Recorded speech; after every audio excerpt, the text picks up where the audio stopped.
Greetings guys, gals, and non-binary pals, and welcome back to another video. We are now in my childhood bedroom. I made it. I made it to New Zealand. I did it. Hi, I'm finally here after COVID and not being able to come home and missing my flight, to not having COVID and getting the flight. It was so stressful because I got my negative result the day before the flight, so I was like freaking out that it was going to be a false negative and I was going to test positive the day of the flight, and oh my gosh. But I didn't. It's negative. I'm at home. Being at home means that I have this gal here who's decided to come and join me today. This is Chuck Chip. She's purring very loudly, so if you can hear it, I'm very sorry. She apologizes. She can't help it. Her name is Chuck Chip, and she turns 14 in 2 weeks. Hey. So she's just gonna chill out. My dog will arrive home shortly. He's out for a walk, and if he gets home while I'm filming, I'll introduce you. But for now, it's just Chuck Chip over here, and me, who's way less interesting. I'll tell you about today's video. Today I am going through some memes made by the right, because they're terrible, and they're funny. Because they're so bad. They're so unfunny that they're funny, and I enjoy looking at them and talking about them and laughing at them. And I know you guys do too. A bunch of people asked me to do this again, so I thought I'll give the people what they want. But before I get into that, I would like to tell you about today's sponsor, Honey. We all shop online, right? I was talking to my mom yesterday about how I haven't gone into a shop to buy things for probably since I lived here 2.5 years ago.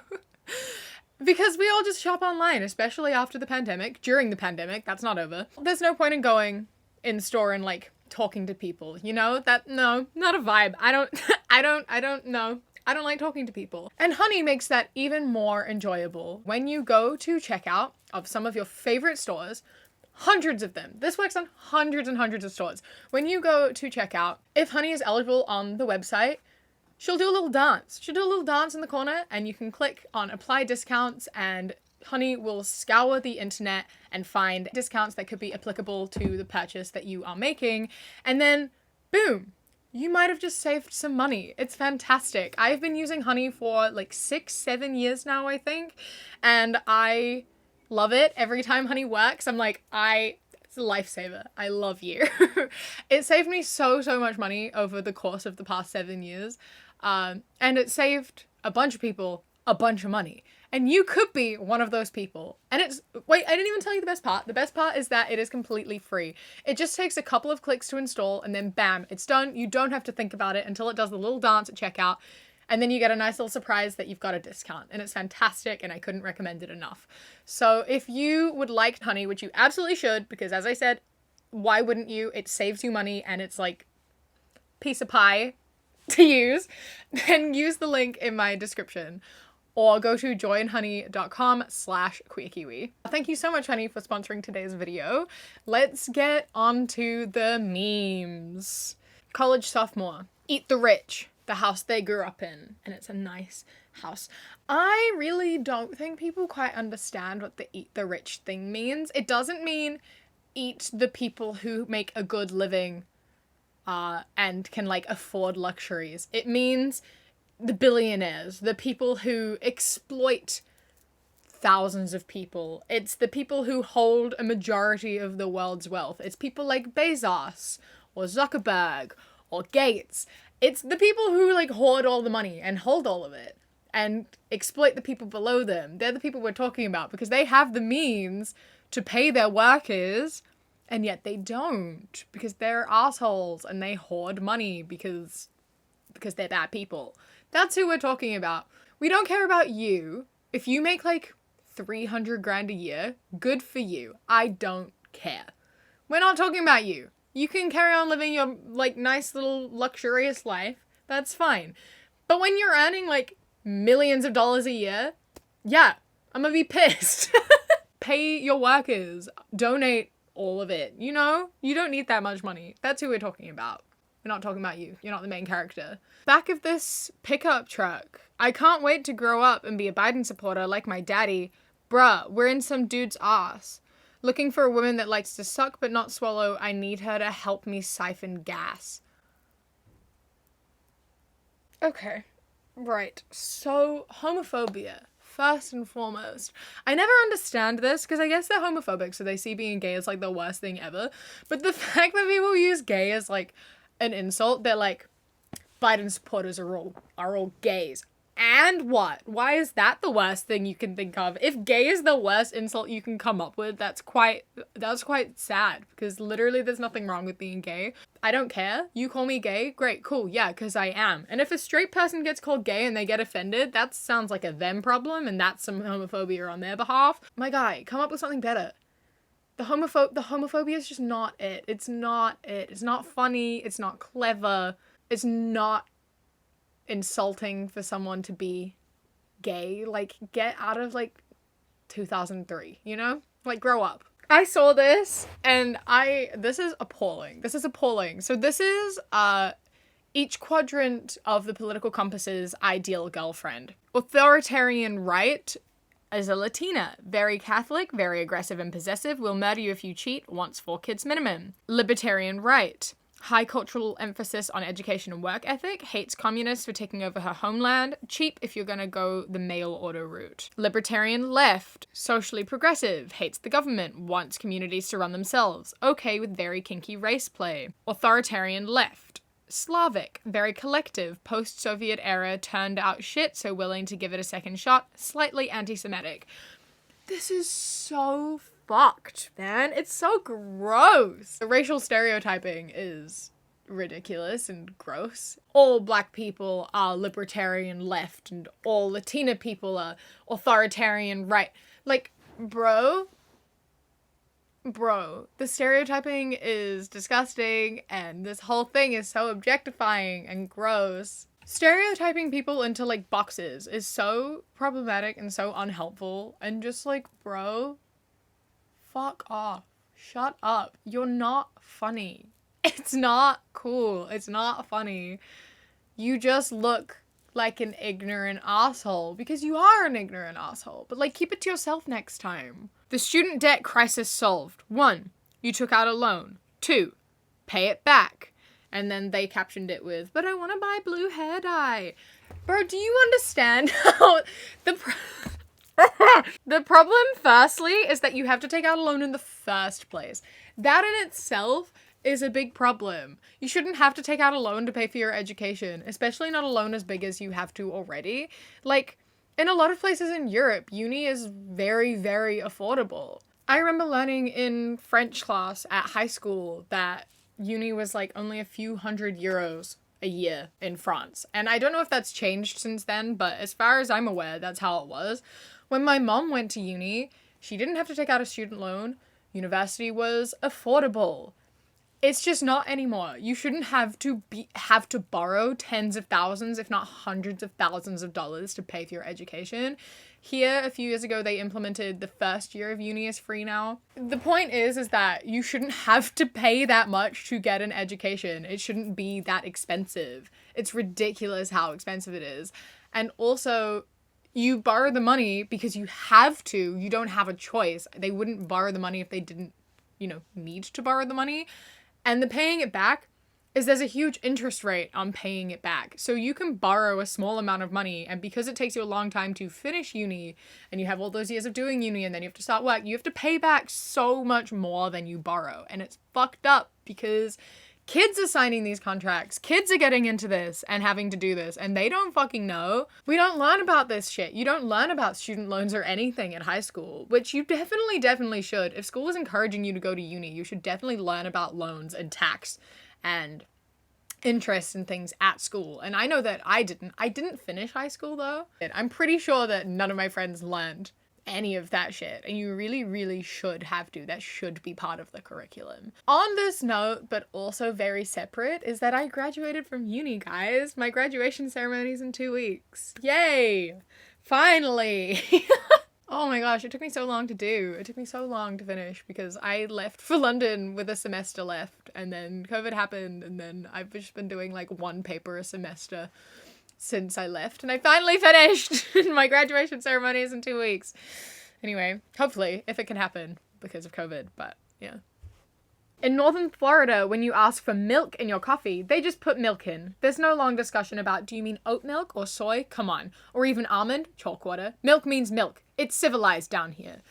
Well, technically milk is like, milk is like breast milk, cow's milk, goat's milk. They're all technically milk. You're specifying cow's milk, but that is not the only type of like real milk that exists. And I've never been to a place where if you ask for milk, they ask you to specify, unless it's like a vegan place that only serves alternative milks, and then they're going to ask you to specify. Usually when you say milk, it is automatically dairy milk. Is that... I've never experienced otherwise, but I also have been ordering alternative milk for the past 5 years, so I don't know, maybe it's changed, which is great. I'm glad that it's changed. It doesn't take that much effort for you to just say cow's milk. Like, it's not that hard. Just, like, deal with it. People are trying to better the planet and animal treatment, so it's a good thing. I don't know why you think it makes people, like, soft and feminine or, like, whatever, for not drinking cow's milk. It's really weird. I've said it before, I'll say it again. A lot of these men think that drinking, like, alternative milks is bad for you and it makes you, like, a soy boy or whatever, but they don't stop to think about the fact that cow's milk has real, actual female hormones in it because it came from a female living animal. It's quite funny, actually. It is quite amusing that they don't seem to click to that. They're literally drinking something out of a female animal, so it obviously is going to have female hormones in it. But, you know, don't tell them that. I'm sure they'd lose their fucking shit if they knew that. But, like, I don't get the big deal. Like, just get over it, man. Just get over it. Oat milk tastes better. And it is better. It's better for you. It's better for the planet. It's better for everyone. Teachers when I was a kid. I hope everyone had a good recess. It's time for maths. Teachers now. Whiteness is privilege. Now who's ready to hear about my sexuality? No? What are you... Have you... My guy, this is not a thing that happens in any school. Whitewashing of history still happens and is still a really massive issue. And I don't know if you've heard about the Don't Say Gay bill, but people are like, there's laws passing now in states of the US where, you know, you aren't allowed to talk about LGBT things at school at all, which is so fucked up. But regardless, no one is like, you still have interval and maths and shit. It's good if you're learning correct history and not the version where the white people who came and murdered a bunch of people are seen as heroes. You know? Like, we should be talking about how whiteness is privilege. Not in those words exactly, but, like, definitely should be teaching people about the history of your country and how white people ended up being in control, because it's kind of fucked up and people do need to know about that. They've just implemented that in the curriculum here, I think, where you have to learn actual proper Māori history, which I learned to some degree as a kid, because my primary school, I realized when I look back at it, I went to a very progressive primary school. My principal was a Māori lesbian, and we had like a Māori unit within our school, so there was like a bilingual unit and a unit that was fully immersive, and so we learned a lot about history from that perspective. I remember straight up one of our teachers talked about how white people shouldn't be here and she hated white people, and as a child I didn't quite understand that. I didn't get it. I was upset by it, but in hindsight, you know what, good for her. It's funny because I think I had a problem with it because my parents did. And in hindsight, I look back at it, I'm like, you know what, it was actually really good of us to learn that shit, and I really wish that I'd appreciated it more at the time, but I didn't because my parents didn't like it. This is a terrible illustration of it, but there's not a problem with, like, talking about sexuality and, like, race and stuff. It's very, very important to do when you're young. You start off with it in, like, simple terms, and you just grow and you learn about it because it's important. You need to know your history and you need to know where you come from. And there are a lot of people who don't get to know where they come from because of white people. And we should know that, and we should talk about that. Slavery, you can't just buy a person, but adopting a child into a loving gay marriage, that's buying a person. Bro, what the fuck? There is not a single comparison. There's not a single comparison. One, firstly, is literally buying a person to do all your labor and your work so you can like abuse them and mistreat them, and you stole them from their home. And one is adopting a child whom you can love and cherish and raise and have a family. There's not a single thing that is comparable. They're not at all the same thing, and fuck you for even insinuating that. Oh my god, how can you even think that and think that that is an okay thought to have at all? You know that that's not true. You know that that's incorrect. You are very aware of what you're saying and what you're doing, and there's not a fucking chance any person actually thinks that this is comparable. You're just an asshole. Like, worse than an asshole. You just should be, like, shunned from society. If you're saying shit like this, you should be shunned from society. Fucking Jesus. So there's this child giving her mom a box that says, "My first dildo." And she said, "They gave one to everybody. What is it?" "What kind of people are running these schools?" "Principal. It's a giant baby that looks kind of like Trump." "How may I help you, Ms. Smith?" What? None of this shit is happening in schools, and it's not going to. I've seen a few tweets of people being like, "My brother thinks that they're gonna start having rooms for kids to have safe sex," you know? I don't know if you all saw that tweet, but it got quite popular. Bro, that's not happening. That's not what learning about sex and sexuality is.